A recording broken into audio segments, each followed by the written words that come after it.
And frankly, I think that one of the things that we have to start doing is stop having the nice conversation and start shaming people as to what, demonstrate what you have done to address this problem.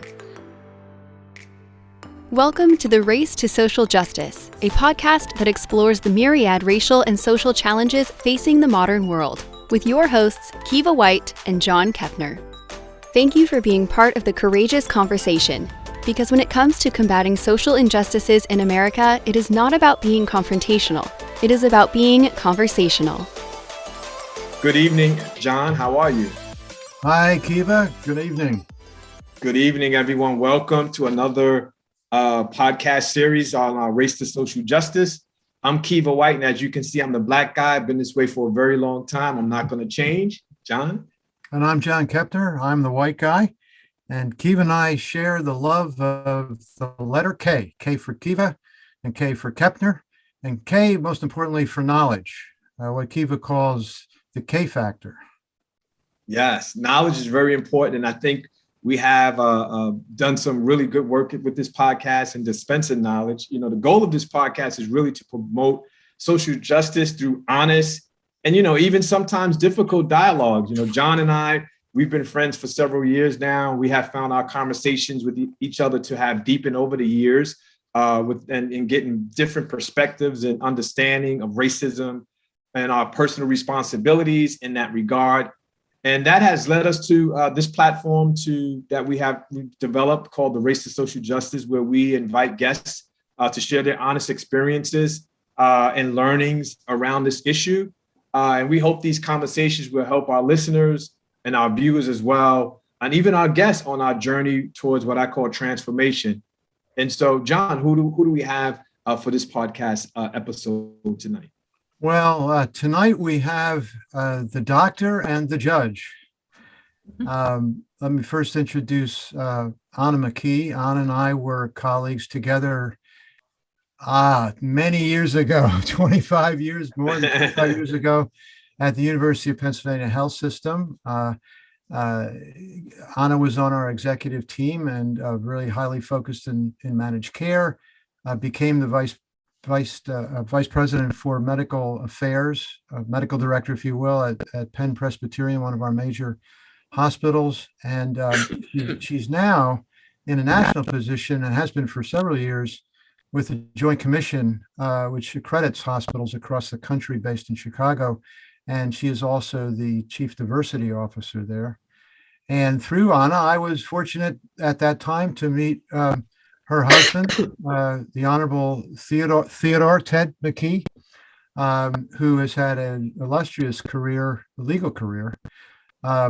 He'll talk a little bit about his training, his undergraduate training, but after law school, settled in Philadelphia, worked for a major law firm in Philadelphia, was an assistant U.S. attorney, had several roles with the city of Philadelphia, and became a common pleas judge until Bill Clinton became president and appointed him to the Third Circuit Court of Appeals, and he became the chief judge. Now, if you're a lawyer with a lawyer background like me, this is a big deal to be the chief judge of the Third Circuit, so I'm going to embarrass you a little bit, Ted, but he's had an illustrious career. He's now in a retired status, I guess, right? Not yet. Not quite. President, I was going to take senior status, semi-retired. Senior status, okay. Effective only upon confirmation by successor. Okay. It hasn't happened yet, so I'm still an active judge. Okay. Well, anyway, you can see, right? He's a pretty prominent guy and on several boards in the city. And so I'm going to kick this off by asking you, Ted, to talk about your dad, and I'm going to start with his athletic career, right? There's some first there with your dad, and pick up there in your early youth, and then on, I'm going to ask you to do the same thing.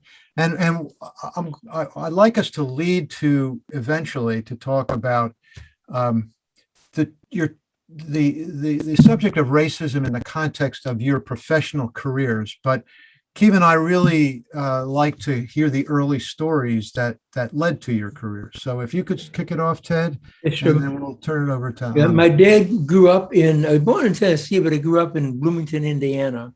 And I remember going out to visit my aunts and uncles who were in Bloomington as I was growing up through junior high school and then high school. Dad was an incredible athlete. He played basketball on the high school team, the Bloomington High School. He was the first Black person to play high school basketball in the state of Indiana.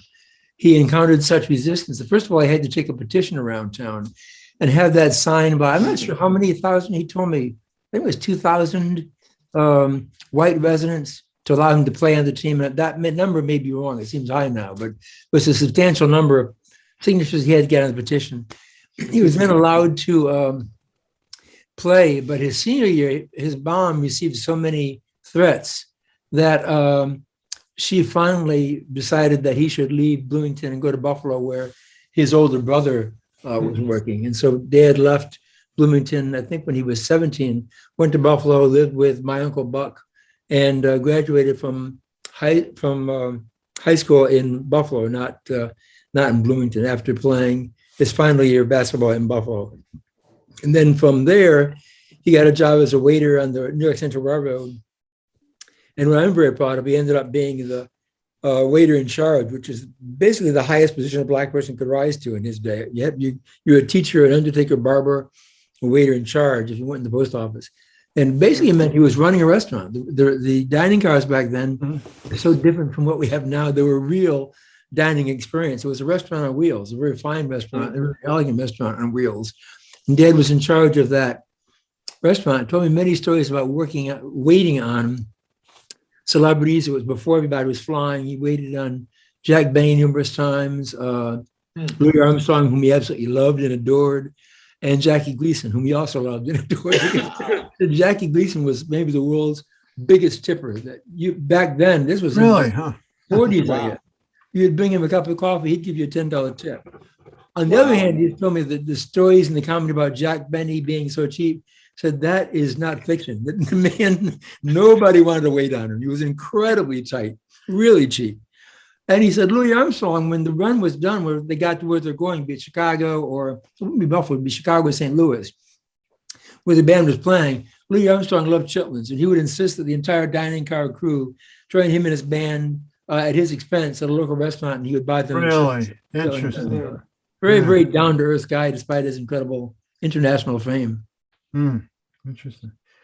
So Anna, how about your parents? And mention the connection between your two moms. Sure. So my journey was a little bit different, but we ended up in the same place. My parents are from Puerto Rico, and they migrated to the Bronx, New York. I came in my mom's belly, and so I was born and raised pretty much in the South Bronx, and spending my summers in Puerto Rico.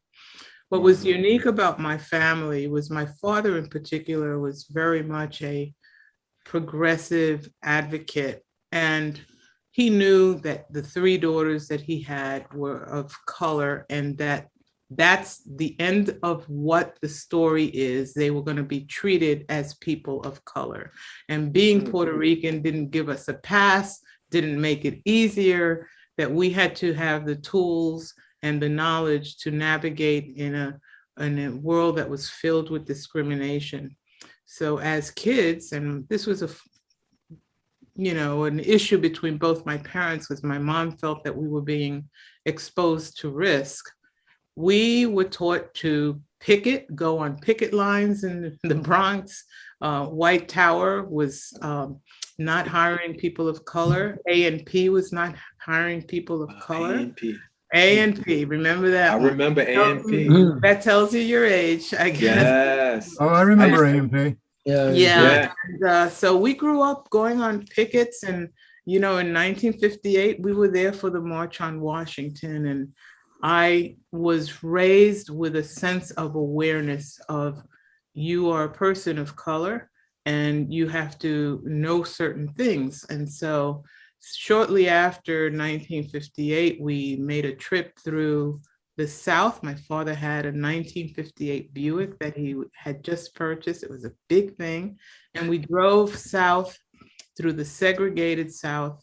We slept in the car because there were sometimes no places to stay. We went to places that my parents, by the way, didn't know about the Green Book. So we were sort of at a disadvantage. Right. We were at a disadvantage, but we drove all the way down to Florida and then picked up a ferry and went to Cuba. And from Cuba, we went to the Dominican Republic, where we were met with the worst poverty I had ever seen at the time, and a welcoming sign at the port that said, "Have faith in Trujillo and enter." And that didn't give you any faith. But anyway, we were raised perhaps not in a traditional way as Puerto Rican girls, and education was the way out. There was no options for us. We were told and we believed that it was the book that was going to make the big difference. And of course it did. Wow.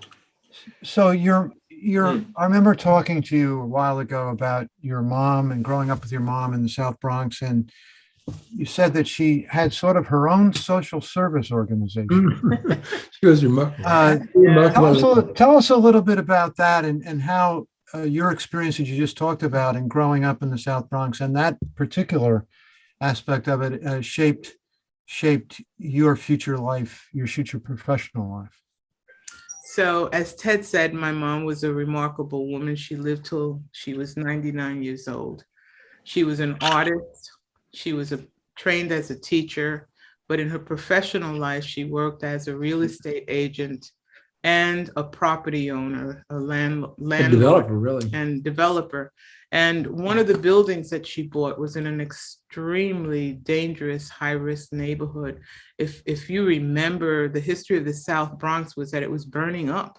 The value of real estate didn't matter, so the buildings were being burned almost routinely. So I grew up with skeletons of buildings, and we had junkies, we had gangs, we had people whose plight was going in the wrong direction.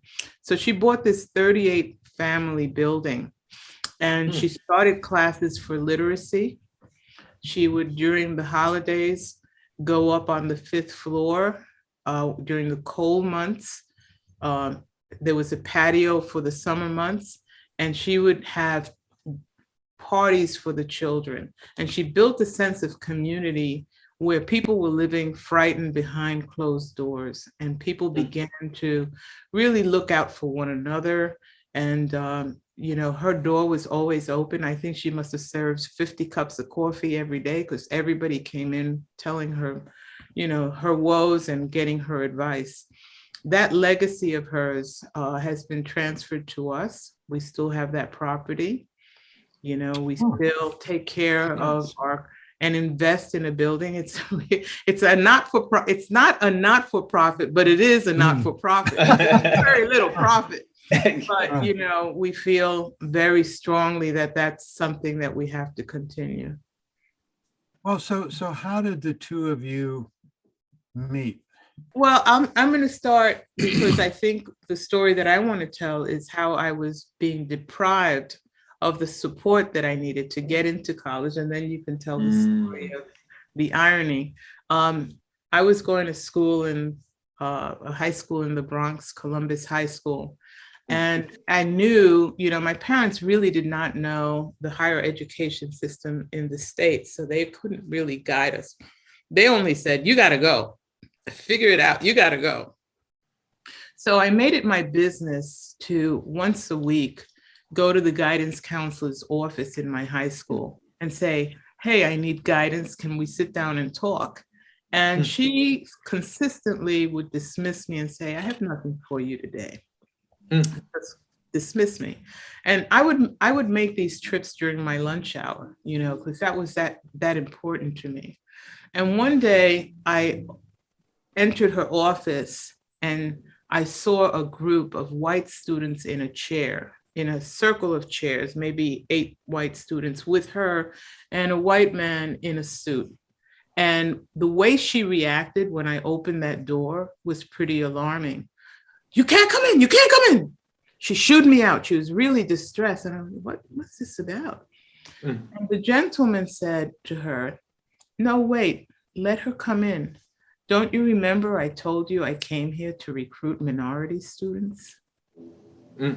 She had white students in that room. Mm. So he connected with me, and I'm going to turn it over to Ted because his name was Ed Walsh, and Ted will tell you the irony and kind of how nothing is a coincidence in life. Yeah, when I grew up in a very small, really in a suburb. It was a rural community outside of Rochester, between Rochester and Buffalo. There were like 3,500 to 4,000 people in our town. My high school graduating class had 80 kids. It was the biggest class we ever had graduating. Counting me, there were 2 Black kids in my high school graduating class. But my basketball coach there was Ed Walsh. And my English teacher there, because this was a small school, people did everything. He was also my English teacher for a couple of years. When I graduated from high school and went to, and Ed left before I graduated. When I went to Cortland, Ed was working in the admissions office in Cortland. And I had no support from my guidance counselor either. She kept telling me that I should go to a 2-year school, not apply to a 4-year school. Ironically, when I worked in admissions after graduating from Cortland, I'll get to that in a second, I began to realize how you can promote an applicant, a high school applicant.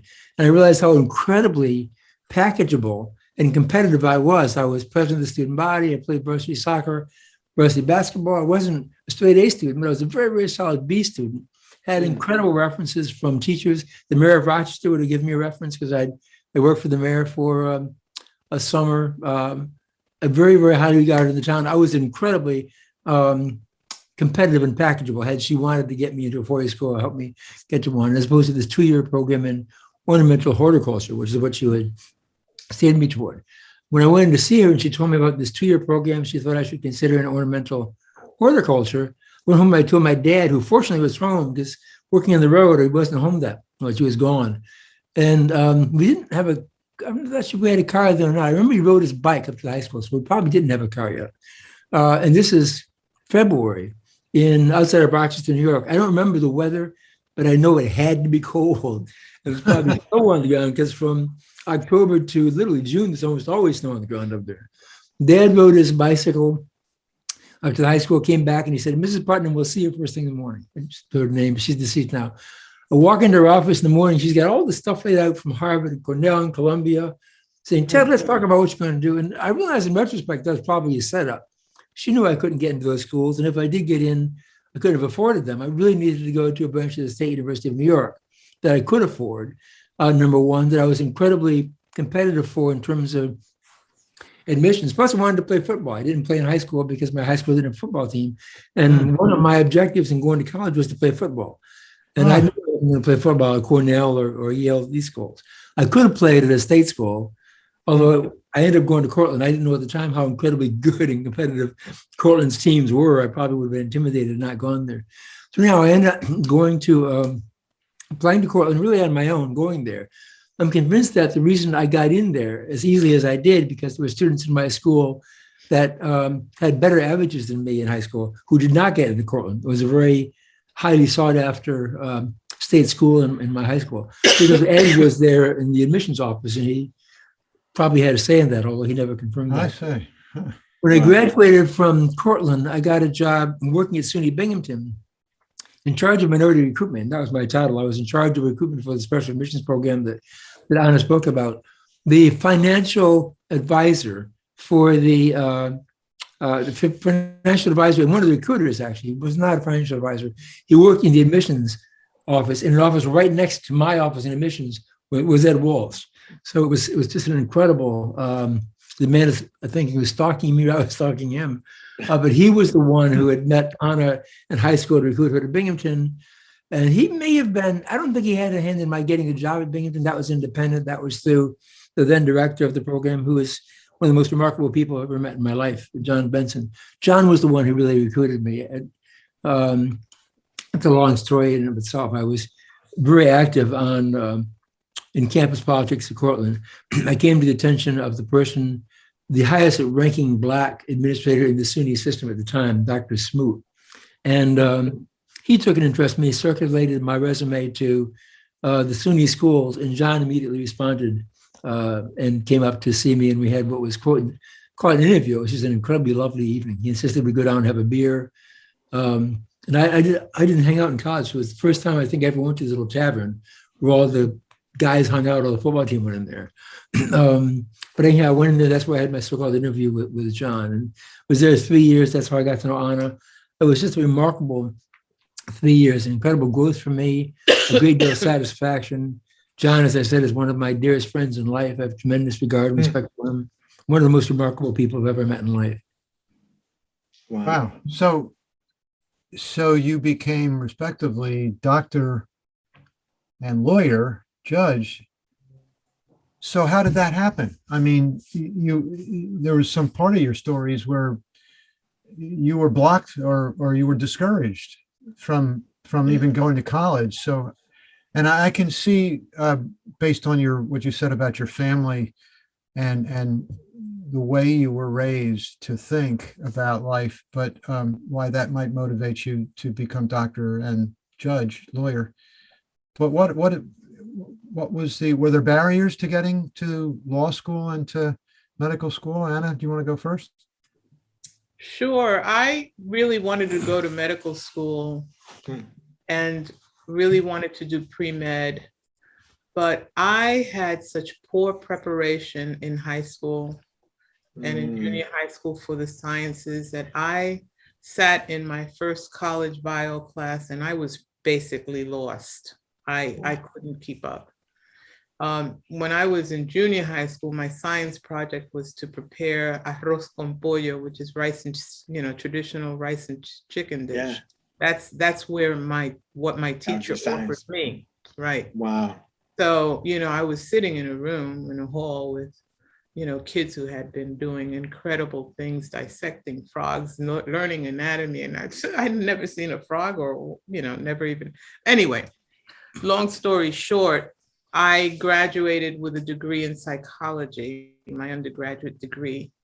And then Ted went to law school and I followed Ted to Syracuse, New York, where he was going to law school. I worked in a psychiatric rehab facility for 2 years. And one day a coworker, and I was really the lowest entry level position. And it took me months to get that job. It wasn't easy. And the economy was bad. It was a rough time financially. But a woman said to me, well, I've been doing this for 16 years and it was like a bucket of water. The hell I'm going to do this for 16 years. I mean, I was taking care of people with serious mental illness who would occasionally become violent. And, it was just a scary environment for me. So I looked around and I found a post-baccalaureate pre-medical program at Connecticut College.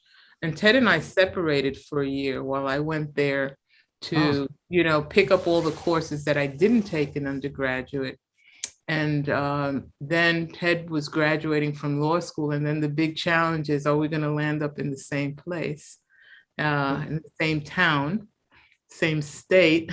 And we did. We found Philadelphia to have the most hits for him and for me. And we came to Philadelphia. So it was a longer way, but probably a better way for me in terms of knowing that I was having the experience of working at a job where people went nowhere, taught me that, kid, you better get a skill that is marketable no matter where. And that's got to be the goal. And so I went back to my original passion, which was medicine, and that's how I did it. Ted, when did you know you wanted to be a lawyer? When I ran out of alternatives. Working at City Binghamton Admission, I enjoyed the job. It was a wonderful job, especially right out of college like that. The money was incredible, but I knew I didn't want to do that all my life. I was during the Vietnam, the Cambodian invasion, and I began to have less and less patience, I guess, for some of the posturing and the campus politics. When I was in college, I went through an awful lot of internal debate and turmoil about what I could do to help out. I wanted to go down to join the Freedom Rides. My dad said, absolutely not. You're not doing that. And to this day, I was incredibly frustrated and angry at the time, but this day I'm so glad he wouldn't let me do that, because having those, if I would have been in one of those mounds of dirt where so many of the people who went down there to work just disappeared. But I had that kind of serious thought. I wrestled with induction in Vietnam, and I was convinced that if I was drafted, I wasn't going to serve. I was either going to go to prison or go to Canada. In fact, I researched all I could about Lewisburg Prison, because that's where the people from my area of the country, that's where they were sent to do the time. I did some research on that. Applied for conscientious objector status. I'd worked for the mayor of Rochester. He became mayor at the time. He was a city councilman. He wrote a very nice letter for me. My grandmother was a Jehovah's Witness, so I had something going for me. But nevertheless, I didn't get that. I did fortunately get classified 1Y because of a football injury. In retrospect, it was probably a concussion that I suffered covering a call for a punt. So that wanting to play football really paid off. It really did, yeah. Yeah, so Kiva, you can't relate to this. You're too young, but Ted and I are a year apart. You know, I was 68 graduate, and many decisions were made and courses were taken by our group in relation to the war. You know, it was brutal. Wow. It was It was a huge distraction. Horrible time. That Huge contributed distraction. to me not being able to pursue the pre-medical program. You know, it was a time when people were paying attention. You know, our generation was really reading and learning and listening and involved, asking questions about citizenship and democracy. I mean, we'd have teach-ins where classes would be suspended for 2 days. You couldn't get into the room where the teach-in was unless you got there earlier. People were not staying in the dorm sleeping. They were actively going into the teach-ins about Vietnam, about the history of racism in the country. But now there's an attempt to legislate and mandate stupidity, which boggles my mind, because the school boards are actively engaged in not only not teaching it, but putting up barriers to that kind of thing. But anyhow, after going through those kinds of turmoil, I was listening to the students, many of whom I had recruited, the Black and Puerto Rican students at campus, talking about revolution, this and that, and I think to myself, these guys are so full of shit. They really haven't given any serious thought to what it means to put your body on the line. They're sitting up at the student union in the dining hall, talking all this revolutionary stuff, quoting Marx and Engels and trying to figure out Hegel. I don't think anybody can figure out Hegel, including Hegel. And I knew I didn't want to do that. And so the only thing I could think of as an alternative was law school. Years before that, I think law students were getting deferments. At that time, they weren't, because when I went to Binghamton, one of the other draws of going there was to get an educational deferment. They stopped the educational deferments for college administrators while I was there, so that didn't help me. That's when I got called for the physical and everything after they kicked that deferment away. So I thought, law school is about the only option that makes sense. I could do something valuable with a law degree. It's a way of working towards trying to better society and protect the interests of my community. So it made all kinds of sense. And so I applied, was fortunate to get into Syracuse, Buffalo is one of the schools that I applied. I think Fordham. I may have been waitlisted at Fordham, but Syracuse gave me a full ride, full tuition for all 3 years. So it was a no-brainer. So I went there and did incredibly well. So when I graduated, I had a lot of options. If I could just kind of follow Anna when she got an interview at a med school, I would go to Martindale Hubbell, this legal encyclopedia for law firms, figure out who in the city paid the most, and then apply to that firm because I had to help her. Wolf Block. Right. Did your research. You did your research. That's good. But then I like law school with that in mind, but I knew I had to make money to help out with med school. I like the honesty here. There was principle involved, but also got to make a living, right? We were poor. We were really poor. Wow. We were poor. The irony is that what years were you at Wolf Block? I was there 75, 77. Right. Wow. And I was at Saul Ewing at the same time in the same building. That's right. We probably rode the elevator together. Yeah, that's right. Each other. That's right. Wow. Yeah. Wow. Really something. Yeah. Well, it's clear that you both, persevered and overcame a lot of adversity in the educational arena. And, some of those stories that you shared, I mean, I know they're not uncommon to most, Black and brown African American. They're very common. Even, I mean, you think about the generational, you're in your generation, you experienced it. I experienced it in my generation. I have kids that are in school. There's a little bit still of that stuff, discriminatory practices, even in 2021. And so, I really appreciate you sharing your story, because, storytelling is a big piece, a big component of getting to a better place in this thing called social justice, right? And that everybody, from what I've been, exposed to in my personal studies, that is generational, and each era, even though the era changes, the systemic challenges and the systemic racism and discriminatory practices, they remain constant, so to speak. Yeah. And so thank you so much for sharing, your experiences and how you were able to persevere, to become a judge, become a doctor. And I wanted to ask you all, even, in those positions, your professional positions that you, hold down now, can you share a discriminatory practice or something discriminatory in nature that you may have faced, even as a judge and even as a doctor? Because this stuff doesn't go away because, we elevate ourselves in society. So I thought it would be important to ask you, what are some things that you have experienced, Ted, as a judge, as a, you can't tell. What I remember was a common peace court judge talking to a very established Black common peace court judge. He was telling to me, because the politics, and John knows the politics of Philadelphia are incredible. And once you get on the state bench there, the politics don't, they kind of transform to a different arena because you can't be political. But within the bench, there's all kinds of politics. And I was talking to him about something that had happened to me. I can't remember what it was. But he said to me, Ted, there are so many slights in life. There are age slights, there are political slights, there are racial slights. With a male, it's not going to be a gender slight, but there are just a lot of ways where people might manifest some kind of bigotry toward you. You can't ever really be sure whether it's a racial slight, an age slight. You just don't know. A seniority slight. I've had things happen to me on the Court of Appeals. One thing that sticks out in my mind, we circulate all of our presidential opinions internally before they're filed. Most circuits don't do that. Very few do that. But it means that anybody who writes an opinion, once it clears the panel, once the other two judges on the panel sign off of it, on it, make any suggestions, and agree with the conclusion of the holding, it then goes to everybody on the court, and they have 8 to 10 days to decide whether or not they want to vote for what's called rehearing en banc, meaning they think you got it wrong, the panel got it wrong. And they can also send in suggestions for editing and styles and that kind of thing.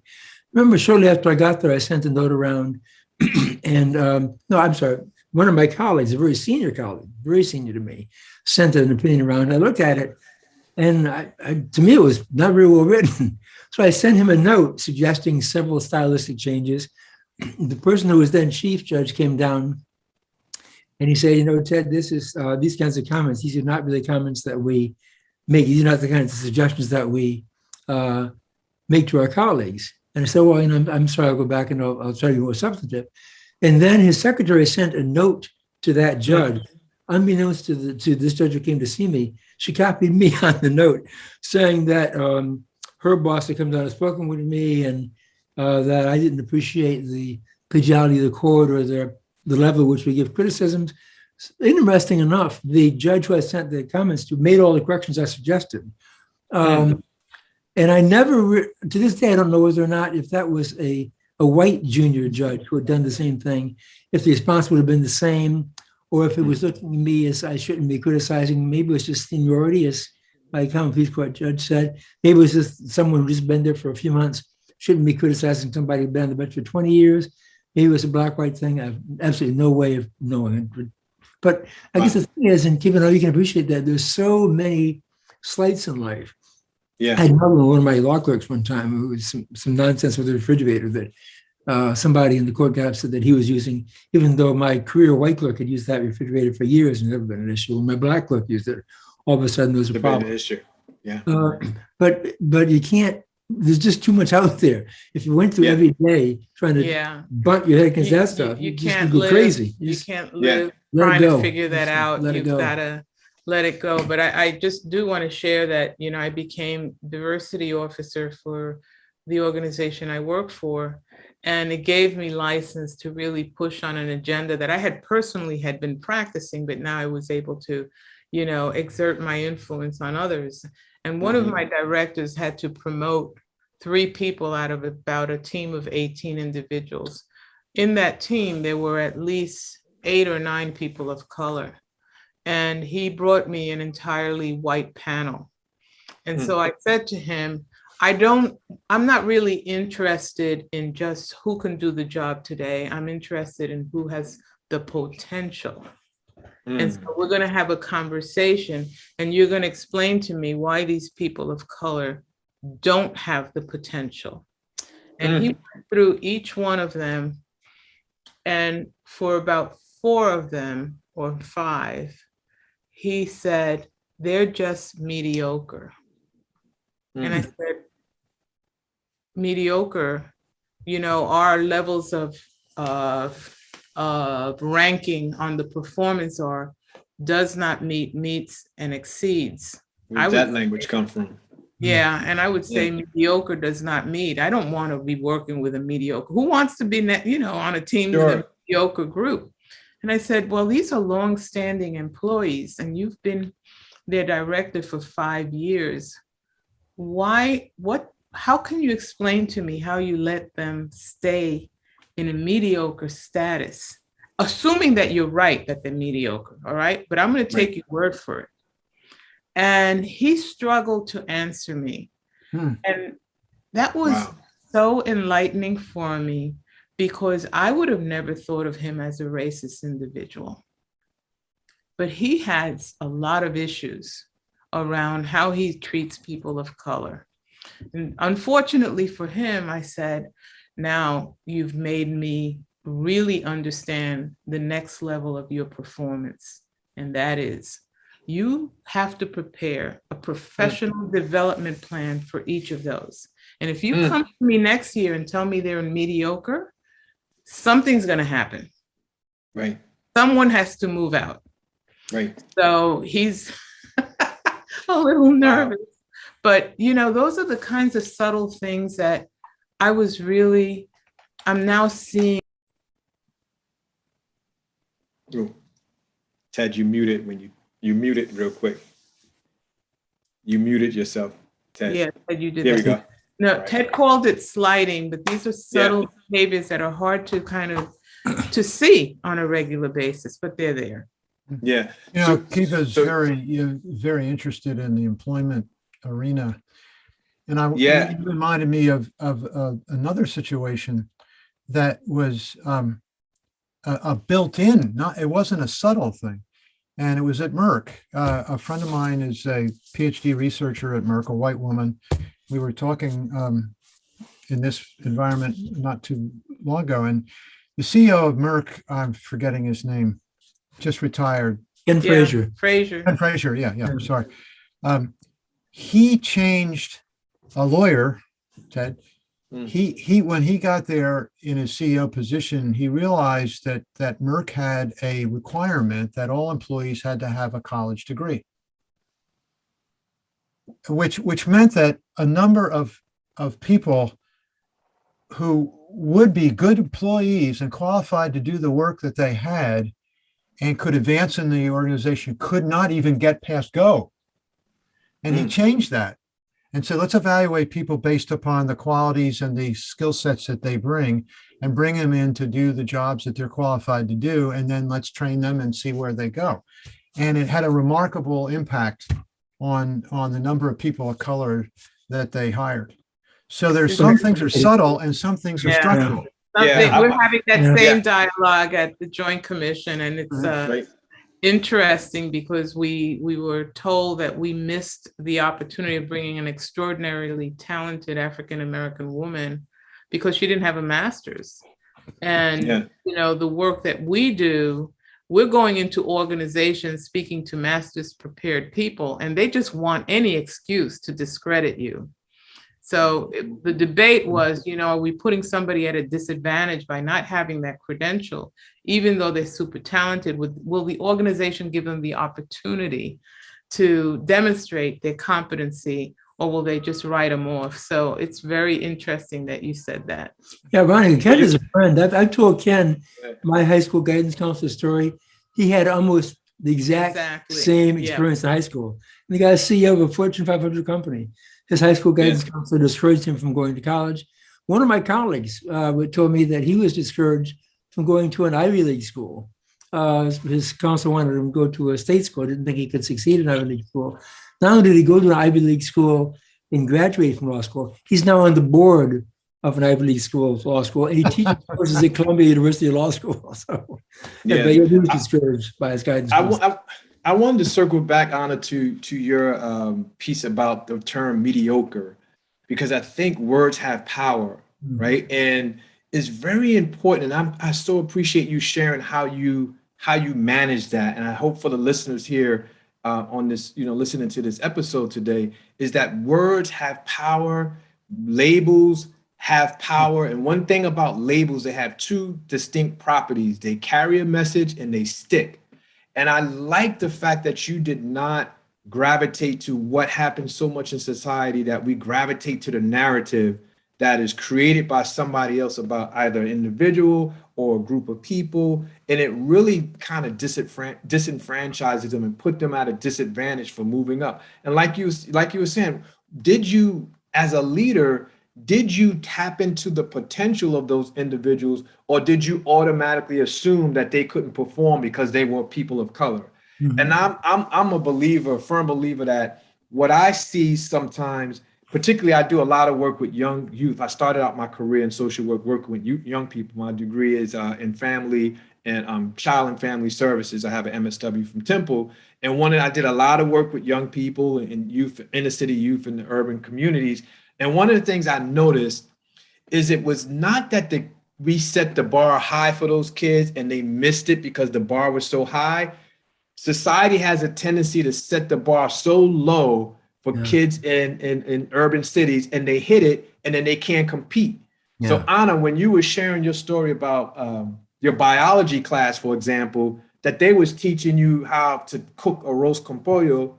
You see my wife is rubbing off on me. Sounds good. A roast con pollo, but where that's, to me, that's setting the bar low. And then when you go to competitiveness, you can't compete because the system. So when we talk about systemic racism and all of those things, we talked about it in education, we talked about it in the workplace.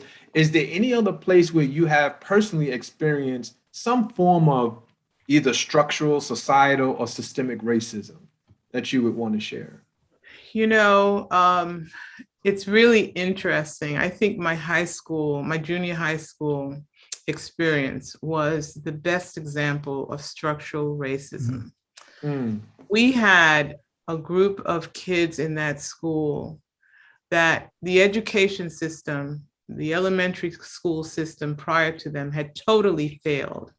And 90% of the energy had to be spent on disciplining kids because they did not know how to sit in a class and did not come into the class with the tools to learn. So if you've got 90% of your time disciplining, then that's 10% of your time to teach. But what happens over time is that the quality of those teachers deteriorates, and the investment they put on putting an education plan together and staying on top of their specialty area really rapidly deteriorates. My science teacher had to resort to arroz con pollo because he didn't really know the science anymore. Mm-hmm. And I think, those are the kinds of things that are self-perpetuating. It's part of the cycle.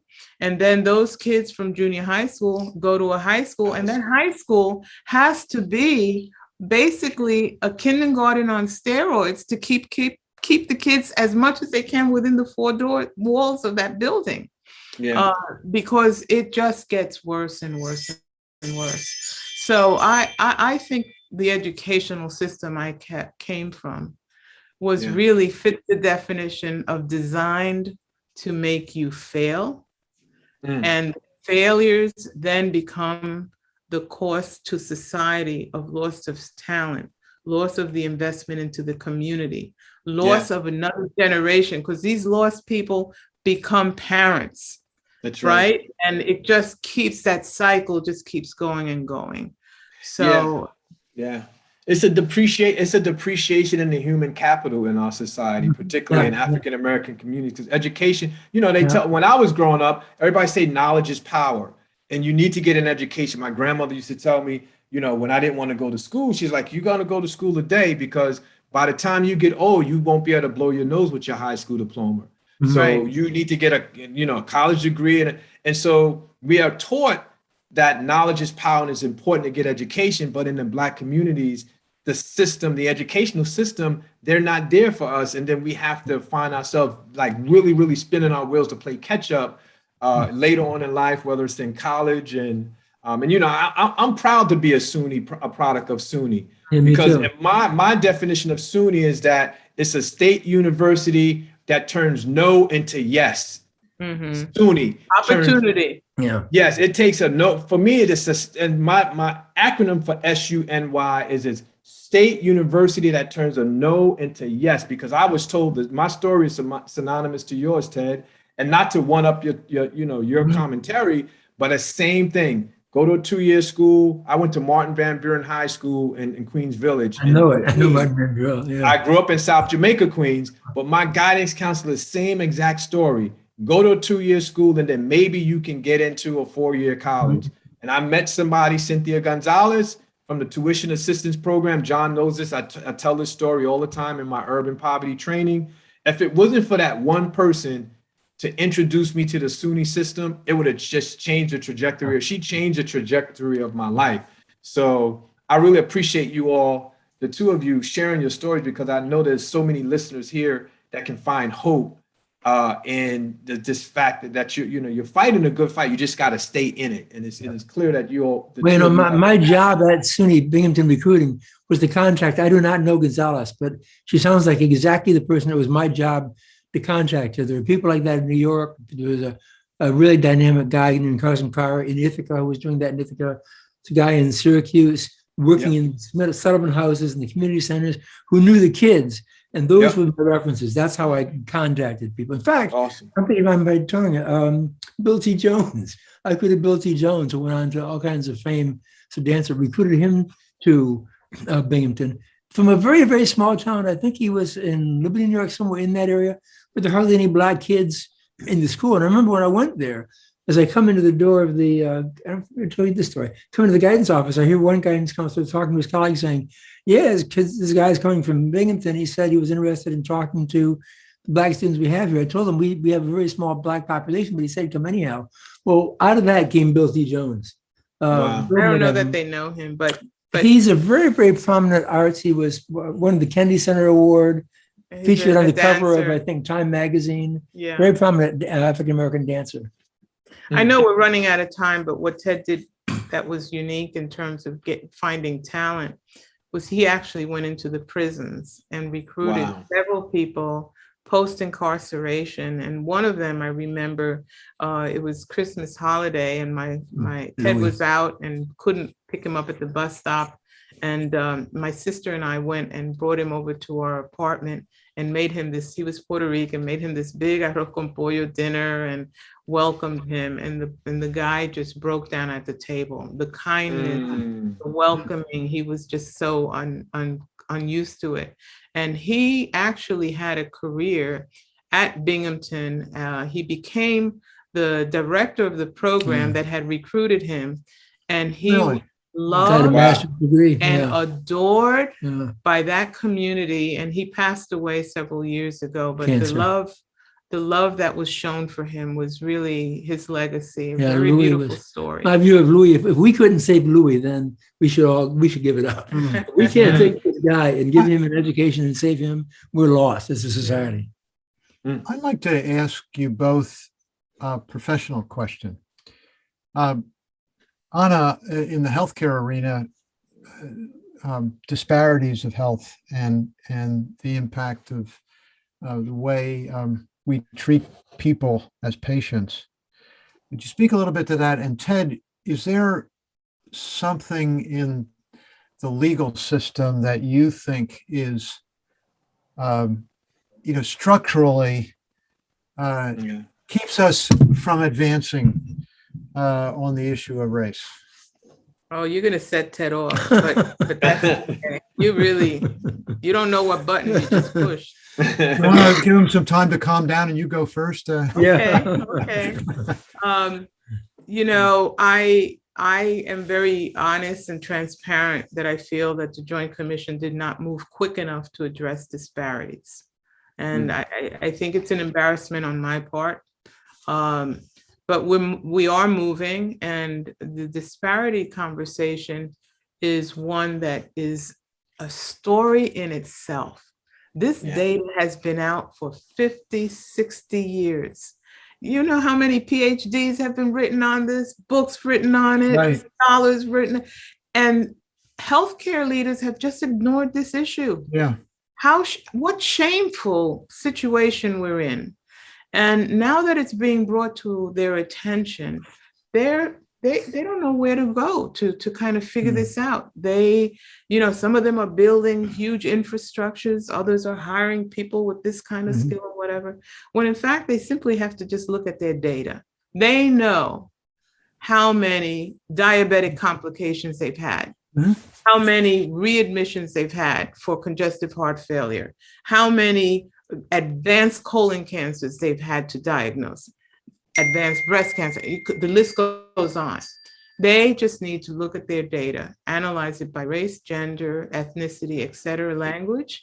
It's going to tell the story. Yeah. The story's been already told. You just have to figure out what it looks like in your community. So I'm embarrassed for two things: the slowness on the part of my organization, and I'm really embarrassed for the healthcare leadership community. Not embarrassed, I'm angry at them. This is on their watch. They needed to have owned this problem because it's a patient safety and equality problem. You never have safe care if a Black woman is going to die 2 times the rate as a white woman in delivering the child. That's not safe. So. Yeah, well, and it's also, it seems to me, it's mission related. I mean, if your mission is to take care of people and you're taking care of one class of people one way and another class of people in a not as good way, then you're not fulfilling your mission. I mean, it should start there, I think, and then it's got to be imbued in the culture and the way people are trained and the whole deal. I mean, and it's just, and you got a bunch of smart people. You think that they could figure it out? I would. Reality, their mission never was intended for all people. Yeah. That's where we got fooled. I'm glad you said that, because the opioid epidemic is nothing new. Right. Yeah. It's now that it's just the narrative has shifted from people of color being addicted to white people. Now we're getting all these funding, we're getting all this federal funds. When it was Black folk addicted to crack cocaine, they put them in jail. Yeah. Now, but when it's different. So I agree. I think that there's so many layers of this that we have to contend with as an organization. And I agree with you, Anna. If leadership is not embracing the value of diversity, equity, and inclusion best practices, then because none of these diseases, none of these physical ailments, none of these addictive things have any. They don't discriminate. They attack all people from all different races, all socioeconomic statuses. It's us who are in the power to make an impact change. That's charged with making a difference around these issues. Absolutely. Yeah. So now that you've had time to compose yourself, Ted, do you want to answer? Let's hear it. So many levels. I worked on 2 cases today that one I'm concurring, called dubitante, meaning doubtful, because the standard of review is so high, it's very, very difficult to reverse in this situation. It's a case of a person who was prosecuted for selling drugs that resulted in the death of somebody else. The way the case was investigated was a Black woman, and we look at the pictures of the exhibit, it was all you could do to keep from crying. Tragedy, poverty-stricken neighborhood. The cops go in and there are bags of heroin all over the place with different brands on them, Butter, Viking, can't remember the third one, Bulldog. They sampled one bag. They took one bag for sampling, rather. They just left the other. They took her away. They left the heroin in the apartment. They didn't think anything more of the people who lived there. And this was a room where she was with her boyfriend in her boyfriend's house. They just walked out. They didn't know if anybody else was in there. They just left the drugs in the room. You know, in a white neighborhood, that would never, ever have happened. They would have secured the property to make sure that kids or anybody else couldn't get access to the drugs. Another case I worked on today, I did a dissent in, it's a driving while black case, but I know if I said that, I would piss off one of my colleagues, so I didn't call it that. For 2 o'clock in the morning in North Philly, I put him back to the neighborhood, a car makes a left-hand turn without, a truck actually, my left-hand turn without using the signals. Please pull them over. They smell alcohol in the driver's breath. They pulled the driver out to do a DUI field investigation. In the meantime, this is where it gets a little bit funky. They find one of the passengers in the car has a gun and some drug paraphernalia. He's arrested. It gets complicated because if it's a bad stop, it's not his car, so he doesn't have standing to pursue the stop. They can only he can only challenge it based upon the length of the detention that was extended by the DUI investigation, because some things happened during the course of that to prolong it. For one cop to go cover his buddy to check on this guy who was arrested. When I wrote a dissent, the panel was going to affirm the conviction, and one of the judges on the panel today called me up and said, "Ted, it pains me to tell you this, but I think I'm wrong. I think you're absolutely right. We've got to reverse this conviction. We've got to send it back. And without this evidence, this guy's going to walk." And I said, "Well, without the evidence, he should walk. There's no evidence." And he said, "Well, I just hate to see the guilty go free." And I said, "Well, look at it this way." He said the guy was clearly caught in the car with a gun with the drugs. I said, if this had been in the part of the city where I now live, he never would have been pulled over. That truck never would have been pulled over for the failure to signal the turn anyhow. So look at it as, in the end, we're effectuating a rough justice. He didn't go for him. He didn't hear what I was. I could have been talking Portuguese to somebody who only spoke Russian. He didn't quite get it. Those kinds of things happen all the time. The crack, powder, cocaine, disparity. We've had cases, one case in particular, we couldn't do anything about it because the law is so bad, where a guy had just come out of rehab. He was, his girlfriend needed an operation. He was hoping to support his girlfriend and her girlfriend's son, starts dealing powder cocaine. Undercover agent comes to him to buy the powder. This is before the reduction in disparity. It's still disparate, but then it was, the sentences were really ramped up for crack cocaine. Undercover agent comes to him and wants to buy cocaine. He sells him the cocaine. The guy looks at it and goes, "This is powder. I don't do a powder. You gotta cook it up into crack." The guy goes, "Look, I know the penalties are for crack. I'm only doing this to help out my girlfriend and her son. I'm not going to touch crack. This is all I can give you." The guy goes, "Look, I'm not going to buy it unless you cook it up. If you cook it up, I'll give you double for it." Guy goes home, cooks it up, brings it back. He's arrested for distribution of crack cocaine. Crack cocaine and powder cocaine, exactly the same thing. You take powder cocaine, you put it in a pot with water and baking soda, basically, and you boil it and you get crack. Pharmacologically, it's exactly the same thing. And police were doing that kind of thing. They were manipulating arrests to get heightened sentences. For a higher crime. Wow. Yeah. Huh. And they wouldn't do that in the white neighborhood. They would do a white guy. I've never heard of it happening.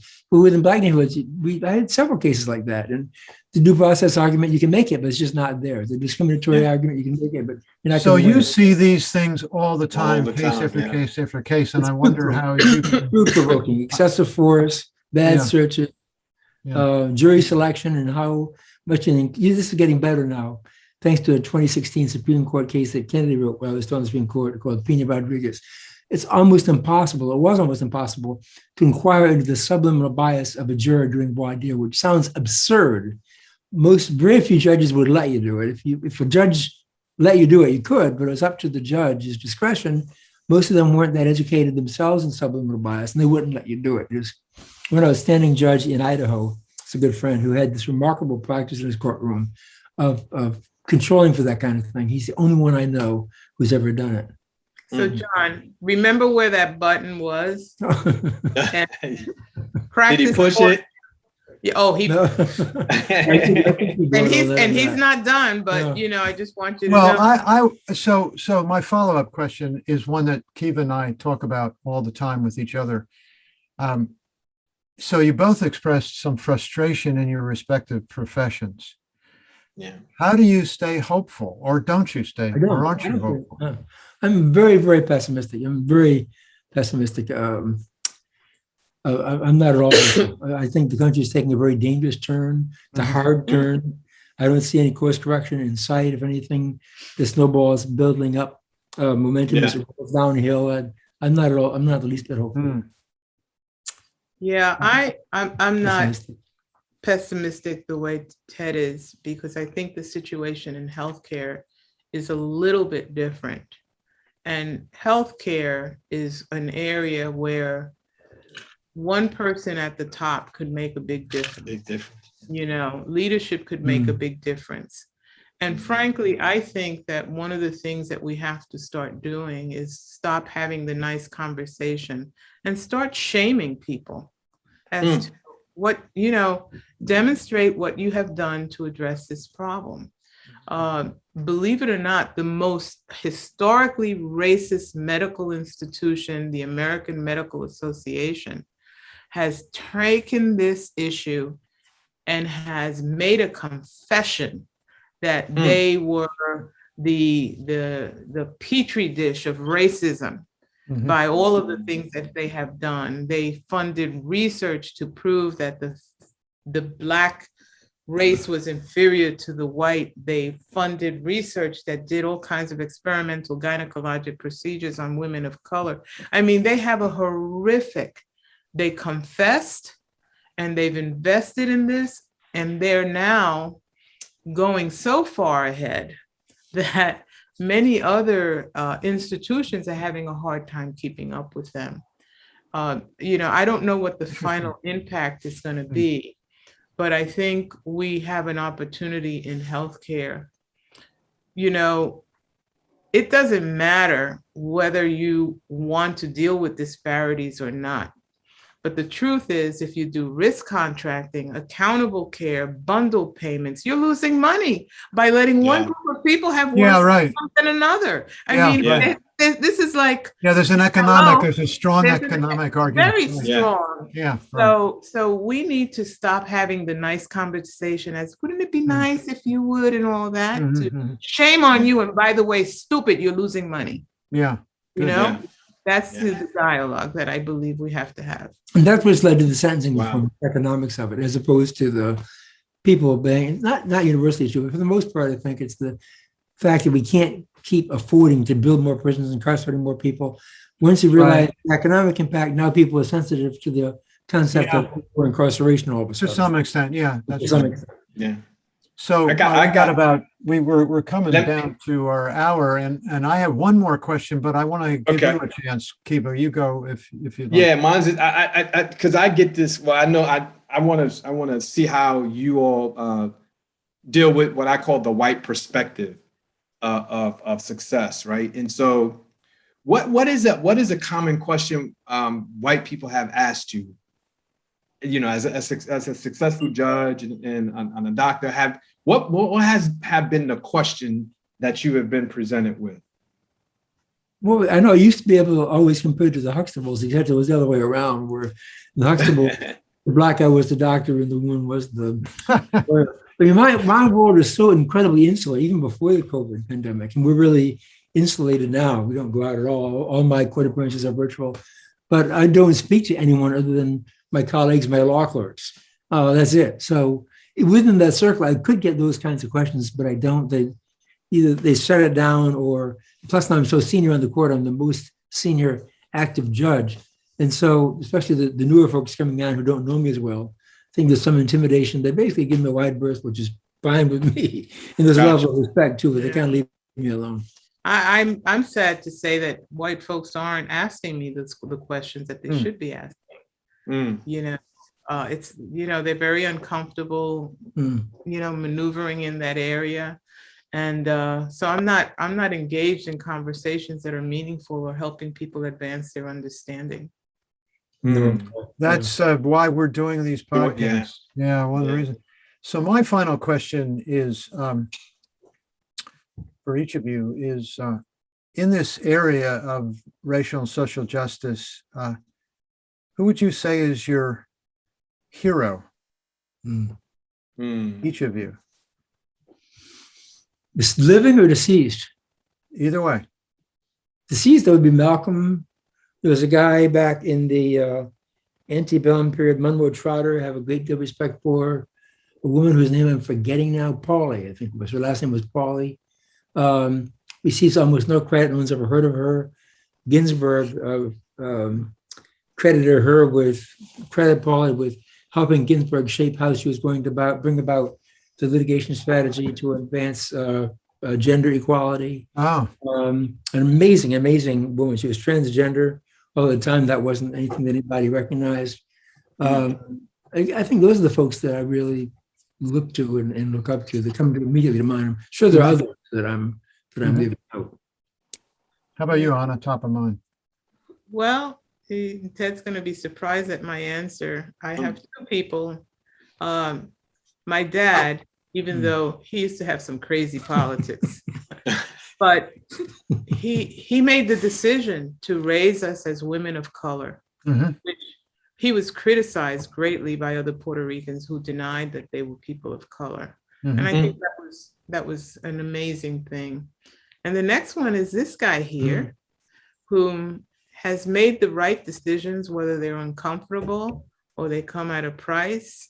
And he's never wavering. You know, his compass is always in the right direction.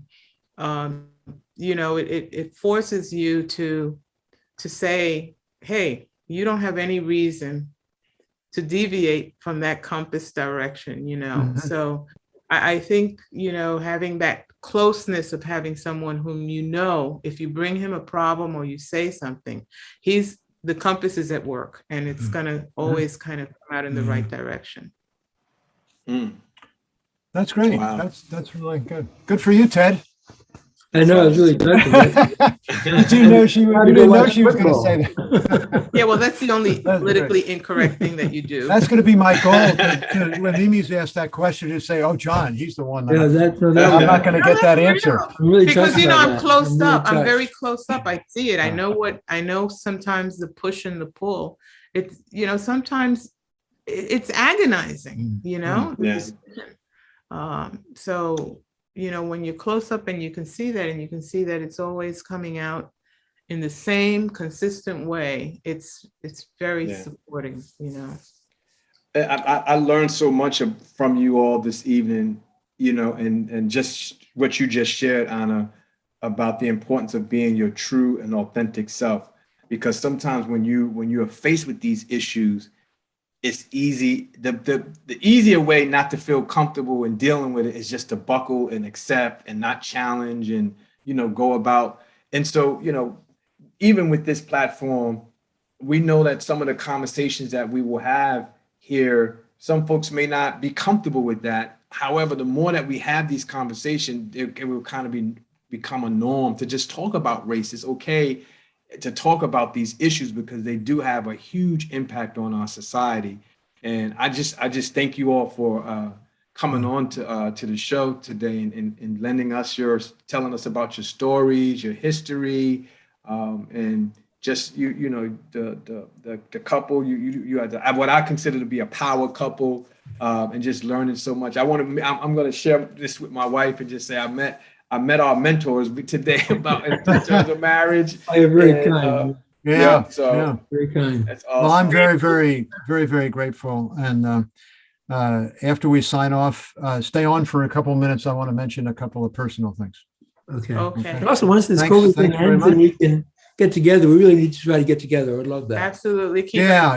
Oh, and Mimi, believe it or not, she's got another meeting. She was going to, you want to say, no, she's got an church outreach meeting. So. Thank you for taking interest in us. Yeah. No, this is awesome. Thank you so much. You want to wrap it up, Kiva? Yep, you got it. Well, thank you to our guests this evening, Ted and Anna McKee. We really appreciate you lending your perspective on this topic of race and how it impacts our society. And we talked about a couple of things during this episode. We talked about education, the impact of structural racism, gender differentials, and how just our social identities can really play a crucial role in how society views us in the social narratives that tend to perpetuate this thing called racism. So I've learned a lot. I always do when we have these open and courageous conversations. I want to thank our co-host, John Kepner. Thank you so much for always being true to and a champion to this work. And thank you all for listening and joining in for, again, another courageous conversation in the race to social justice. Thank you so much for being here. Thank you. Thanks. All right.